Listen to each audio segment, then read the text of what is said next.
ஒரு காலத்தில் இப்பகுதி முழுவதும் காரை மரங்கள் அடர்ந்த செழித்த வனப்பகுதியாக இருந்திருக்கிறது.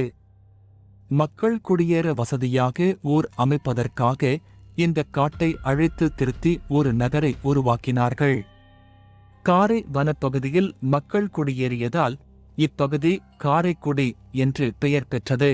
ஊர்தோறும் இருக்கக்கூடிய சிறப்பான கிராம தேவதைகளின் கதைகளைப் போன்றதே இத்தலத்திற்குரிய கதையும் ஆகும். செஞ்சைக்காட்டுப் பகுதியில் இக்கோயிலின் உபகோயிலான காட்டம்மன் கோயில் உள்ளது. இந்த காட்டம்மனின் சொந்த தங்கையே கொப்புடையம்மன். காட்டம்மனுக்கு 7 பிள்ளைகள். ஆனால் தங்கை கொப்புடையம்மனுக்கோ பிள்ளைகள் இல்லை. தன் அக்காவின் பிள்ளைகளை பார்க்க கொப்புடையம்மன் வரும்போதெல்லாம் ஆசையாக கொழுக்கட்டை முதலான உணவுப் பண்டங்களை தானே செய்து குழந்தைகளுக்கு கொடுக்க எடுத்து வருவாள். ஆனால் காட்டம்மனோ பிள்ளையில்லாத மலடியான தன் தங்கை தன் பிள்ளைகளை பார்க்க கூடாது என்ற தவறான எண்ணத்தில் அந்த பிள்ளைகளை ஒளித்து வைப்பாள். ஒருநாள் இதனை அறிந்த தங்கை கொப்புடையம்மன் மிகுந்த கோபமடைந்தாள்.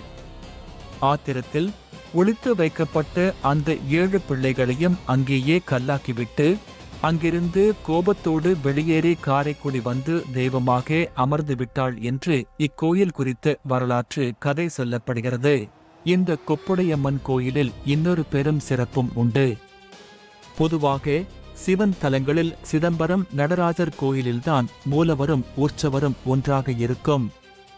அதேபோல அம்மன் தலங்களில் மூலஸ்தானத்தில் இருக்கும் அம்மனே உற்சவ மூர்த்தியாக இருக்கும் ஒரு அதிசய கோயில் காரைக்குடி கொப்புடை நாயகி அம்மன் கோயில் மட்டும்தான்.